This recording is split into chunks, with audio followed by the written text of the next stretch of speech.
दीदी हाँ खाना में का बनी? तू अपन खातिर बना ला। आज हमार व्रत है। व्रत?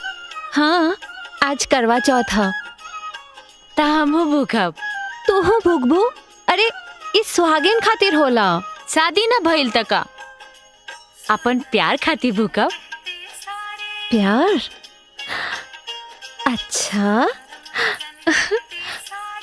ता के बाऊ जे हमरा बहन के दिल पे हुकूमत करता। हुकूमत बादशाह करेला दीदी, कोनो चपरासी ना।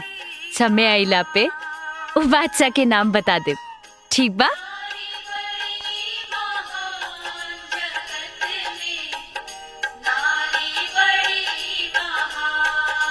आज करवा चौथ का पर्व मनाया जा रहा है और इस पर्व में पत्नियां अपने पति के लंबी उम्र के लिए व्रत रखती हैं और चांद के दर्शन के बाद इस व्रत को खोला जाता है। अपना प्यार के हाथ से पानी पी ले लू।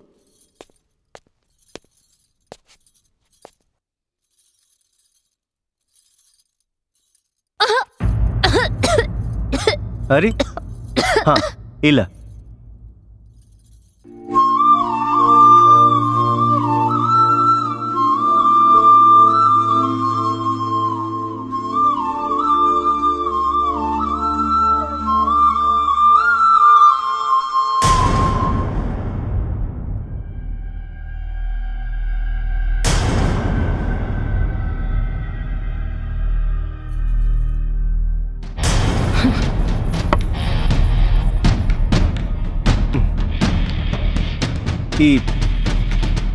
काहे चल गईली? पता ना।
जीजा जी काहे टेंशन में बानी?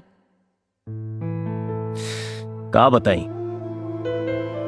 इतना सारा फिल्म के डेट, गाना के रिकॉर्डिंग, डबिंग, ऊपर से सोप, ये सब टाइम मैनेज करे में तनी दिमाग हैंग होता। इतना सारा ओठ पर लिपस्टिक लगा के का इरादा बा? धत जीजा जी। वाह